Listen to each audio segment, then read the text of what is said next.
It's Wednesday, February 28th, 2024. Of course, this is leap year, so we have one more day of February this year. Friday begins March. And our weather pattern certainly has changed. Most of this winter has been quite warm. We have had cold snaps, but the warm weather that we were having kind of ended over the weekend past. We got some snow, not a terribly great amount of snow, but it came with high winds, so it kind of all drifted up into areas. We got what they call an Alberta clipper. That's characterized by high winds, moderate snowfall, cold temperatures, and it's fairly short-lived. It lives only about 24 hours. And now we're under a high-pressure system. Very sunny, as you can probably see. And it was minus 32 C last night. Kind of crazy. It's minus 17 C right now. So it's a bit cool, but the wind is gone. It's not windy at all right now. So it's really quite pleasant to be outside. You know, if you're dressed in short periods, you don't have that wind chill. The reason I'm talking to you in the truck today is I haven't been doing any vlog for this whole week, and I thought I would use my time to catch up. I'm heading off to some of my stores that are in neighboring towns, about 30 miles away. So it's a nice leisurely little drive through the country. Nice scenery, good highway. Weather's good, the highway's in good shape. A little bit of snow on it, a little bit of packed snow, but it's not dangerous at all, so it's really nice. I wanted to do this today because tomorrow they say we get a bit more snow, so I didn't want to have to do it tomorrow. Okay, so recap over the last week. Man, where do I start? Thursday and Friday last week we had our 118th annual Manitoba Beekeepers Association Convention and Trade Show.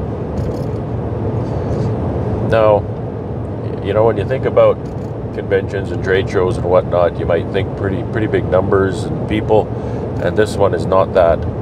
There's, you know, 100 to 200 people maybe involved. But what this convention really brings to the table is caliber. The caliber of speakers at this convention is, I would say, it's nearly unmatched. They're extremely high caliber people. We try to mix up, and I say we because I am on the board of directors and I am on the convention committee. So when discussing who we want to invite for speakers and presenters, we try to get a mix of academics and applied presenters, people who can guide us through some of the things that we do in our apiary day to day. I will say that this convention was a bit heavier on the academics this year, but I don't think that detracted from things at all. Our keynote applied speaker was Corey Stevens. He presented two presentations for us, and they were both really great. Corey is such a great guy. I didn't get to talk to him very much until the end of the convention. We all went out to dinner and whatnot, and got to know him a bit. And boy, he's a good guy. He's sure seems like just a real straightforward, honest, and I can't list them all even by memory. You know, if I tried, I'd leave some out, I'm sure. Some of the names that come to mind are Dr. Underwood, Dr. Purnell, of course. Dr. Curry is our homegrown hero in that regard, and so he spoke to us as well, and a number of others. So we're very fortunate to have a forum where we can we can engage with the academic community and get into their head and get into what they have for us. And I'll tell you, I'm really excited. I've never been in my 10 years of beekeeping this excited, 9 years, not 10, about particularly what's coming down the pipe to deal with Varroa. And that's not all. There's stuff coming down the pipe for honey authenticity. There's stuff coming down the pipe for AFB control. It's a really exciting time right now in beekeeping, I think. And I'm so glad, because I look at the faces of beekeepers today, and they're just at a loss, most of them. We don't have proper Varroa control. We don't have effective and easy to use Varroa control. We need more products, and we're getting them. There's stuff in the process for registration right now. It's going to come down the pipe, so we're really got our fingers crossed that once things are registered, that we can actually afford to use them, because that Varroa, that's the worst thing ever. So that went on Friday, Saturday, and now back up to Thursday evening. Thursday afternoon,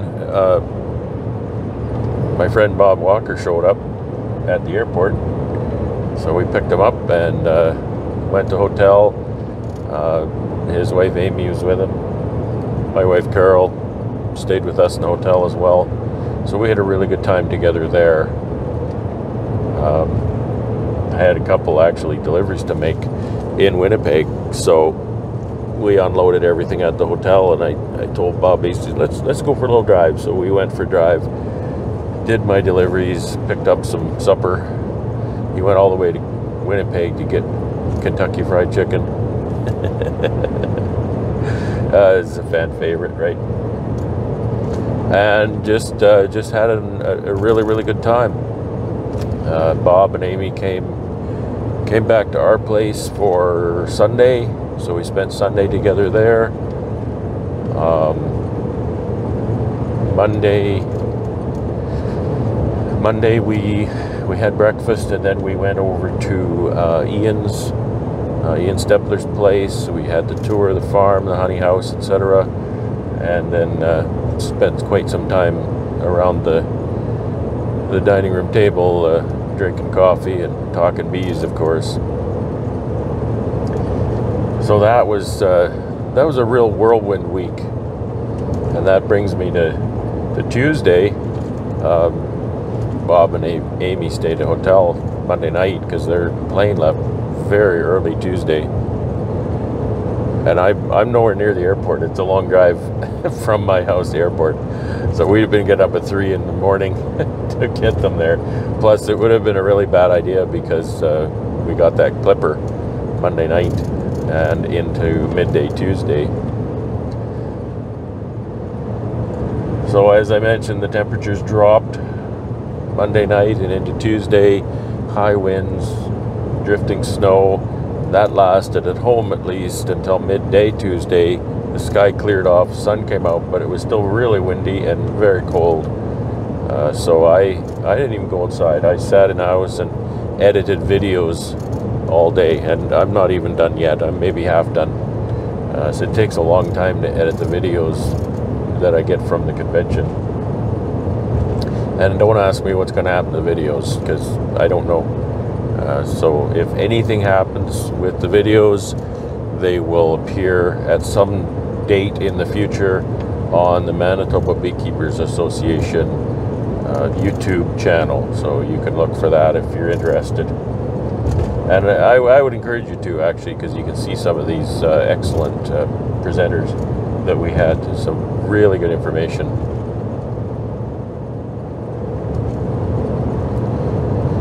And so that brings us to today. I just started my day editing more videos, and then got a call from a store that needed some stock. So I thought, you know what? Today's a beautiful day. It's not windy. The roads are good.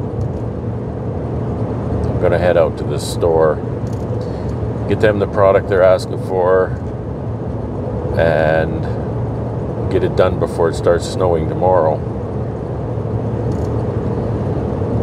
Friday looks like a decent day too, and I'll likely go into Winnipeg again on Friday. Same old story, going to the packer, got some deliveries to make, so that's always good. Get my trip paid for by the deliveries that customers ask for. And that's the week. You're kind of caught up, you know. Sorry, when I'm in a convention and I'm with other people and whatnot, I don't really do YouTube a whole lot. And I apologize for leaving you out of that, but that's just the way it goes. I'm not primarily a YouTuber, as I say. I'm a beekeeper. I'm just a guy, and sometimes the YouTube suffers when something else special comes up. So I apologize for that, but that's just what it is. I don't make my living on YouTube, and I have no aspirations to make my living on YouTube. It's kind of windy, so forgive the wind noise in the mic. I'm standing on the west shore of the Red River. In some parts of the world it's known as the Red River of the North. And I'm standing under the Highway 4 bridge just north of Selkirk. And I want to show you what's going on here, right here.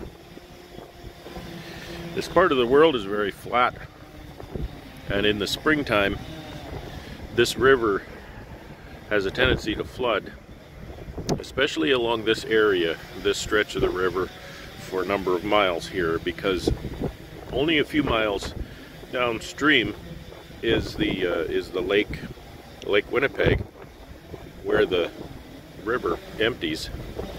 Now this river flows north, so as you can imagine, the south part of the river thaws out first, and that puts a lot of pressure on the frozen part of the river up north. So for decades and decades, they couldn't solve this problem. And in the early part of the 21st century, they tried a fairly low-tech solution. It wasn't all that inexpensive, but it was mostly entailed infrastructure. So they bought some big machines, and I think these big machines are actually dredges, because it's kind of like a big barge with a backhoe on it. And I'll turn the camera around here and let you have a look. What they've done is they've taken a skid steer with a big router bit on the front of it, and they drive that up and down the river and slice up the ice. And then they take these machines and they break that ice up, and when the pressure comes from the south, that pushes up through the broken parts of the ice and allows the water to flow into the lake without flooding the surrounding land. So I'll turn this around now, and it's going to get windy, so I apologize for that. It seems that every time I come by to take a video of this, it's coffee break.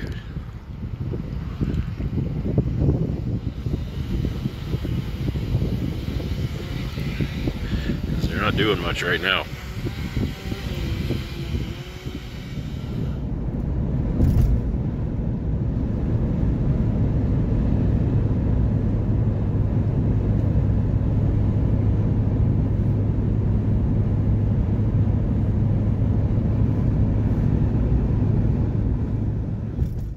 It's Friday, March the 1, 2024. And I'll tell you, I'm exhausted. I'm just exhausted. Last weekend with that convention and the ensuing hilarity really wore me out. I have gotten some pretty good sleep, and I'm getting back to normal soon. But today I was actually in Winnipeg all day, and that was a fruitful trip. However, again, a bit of an expensive one, because I not only go in to collect the honey from my packer, but I do make some deliveries, and then I invariably need some supplies to be picked up in the city. So Usually the supply run outstrips the revenue from the deliveries. That's just kind of the way this business goes, you know, $1 in and $10 out. But I was able to pick up fasteners, screws, staples, nails, things like that for my upcoming pallet and cover build. So I always want to have lots of that on hand, because it's surprising how many I use. The staples, this one kind of staple I use, for example, on this build, I'll use nearly 5,000 of those. So I need to make sure I have those on hand. And I use Type-On 3 by the gallon. I stopped at my regular supplier, and I asked him for 1 more gallon of Type-On 3, and he said, no, don't have. And so he'll get me one. I won't need it right now, because I've got two, just over 2.5 gallons now. I had to sort of, I've got this all detailed on a spreadsheet, but I had to sort of estimate how much glue the projects use. And you know, the amount of glue you use kind of depends on your mood that day sometimes. So I had to estimate, but I do estimate that for the covers, particularly the covers use more glue than anything else. But the pallets use some as well, Type-On 3 anyway. And so I had to estimate that and then make sure I have enough on hand. The pallets actually also use PL Premium, as that's what I use to glue the riser to the base, and also the runner to the riser. It's a good heavy-duty premium glue, and it's nice and easy to handle. It's good for kind of rough lumber, you know, or something might be a little odd, because it has a really good gap filling capability. But that's glue, and I don't really know what more to say. I saw those Amphibex machines again today. It wasn't a situation where I could stop and take pictures or videos, but they were actually working, and they'd gone 24 hours. They'd gone how far? I think they'd gone a couple of miles up the river in that time. They work pretty fast. I don't think this whole project takes them more than a week or so, maybe 10 days. But that's getting along. And yeah, picked up 2 new customers to deliver to. It's really nice when you get the one customer, he says, oh yeah, my friend was buying your honey and I was over, I tried it and I just had to have it. So he's a new customer. And then a store, well, a restaurant, actually, this is a bit of a story. I kind of knew of this restaurant a number of years ago, and I'm saying more than 5 years ago is when this story began. And it's kind of it's a brewery and a restaurant. It's a really nice place. It's caters to the mid to upper mid value range of food, and I'm not saying value as in cheap. I mean quality and, you know, service and everything. So they kind of, you know, I like to think that that's sort of where my product sits, and I try to maintain that. So a few years ago, I got talking to the owner about mead, and we talked about maybe making mead from some of my honey, and he has done so, and he's doing it again now. So that's really nice. But he turned the restaurant onto my honey for use just in the kitchen, and so he's been buying some pretty stout quantities of honey from me. So I took that in today and met with the kitchen manager, and really nice guy. He bought me lunch, which is nice because, you know, it's not McDonald's. That place is really smoking good food. And I was even wearing my mead shirt. If you can't read it, it says, I just want to make mead and hang with my girls, and there's a picture of a honeybee there. So it's appropriate, right? It's getting all wore out though. So that was really nice. And what I was trying to say here was, that's an exercise in, or an example of the exercise of fostering a relationship with a business or even customer. You know, I kind of met this guy 5 years ago in the arena of mead is what we were talking about and whatnot. He's experienced my honey. I really like him. He's a really great guy. And, you know, nothing really got traction over the years, but I never left his mind, right? He always just enough to keep yourself on his mind. And then phone rang a few weeks ago and says, you know, I think we want to try your honey in the kitchen. And so they've actually bought quite a bit of honey in the last, I don't know, it's been a couple of months or so. So I'm very, very thankful for that. And the lesson that I'm trying to impart is that sometimes this stuff takes investment, right? Investment in time, investment in glad handing, investment in relationships. And, you know, I would say I have a relationship with the owner of this place. I've been to his house. I've had coffee in his kitchen, right? So just those relationships, and it can't, you know, you can't be kind of just carrying on a relationship as a salesperson, right? To just, your only motivation is to make a sale. Sure, you'd love to make a sale, but you know, people can tell. People can tell if you're interested in them or if you're interested in their money, right? People can tell. So my advice is to foster that relationship, be interested in the people, what they're doing, all of that thing, and then those relationships can turn into the really great business relationships as well, because then people, you know, if they grow to trust you and they grow to like who you are, and they grow to like your product and all that kind of stuff, then that can really help the business along. So it works both ways. You can get a really good friend out of it, and sometimes you get a really good friend out of it, and that's about it. But that's okay. We could all use more friends, right? Well, you know, maybe some of us don't want more friends, but I think some of us do. And always wanting to meet good people and make good relationships. So that's just my message there. So today worked out well. Sorry there's not too much vlog this week. I promise next week I should be into wood shop.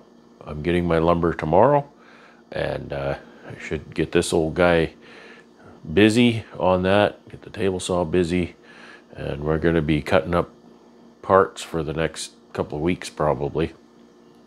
It takes a long time, and then assembly takes a long time. So it's the 1st of March, and I haven't even cut any lumber yet. I've cut plywood, but not lumber. And thankfully my plywood is ready to go, because I'm going to cut this lumber up, and then it's got to be ready to go. So thanks for watching. Thanks for sticking with me in this crazy vlog week. It's just been so upside down. Man, Bob was here. It was just a constant laugh session. We just had such a good time together. And you know, and sometimes the conversation is a little more serious, and the guy's a real intelligent guy, so he's interesting to talk to. So anyway, I will leave you with that. Thanks for listening to my ramblings, and thanks for watching the vlog. I really appreciate it. I hope you're doing well, and take care and have fun.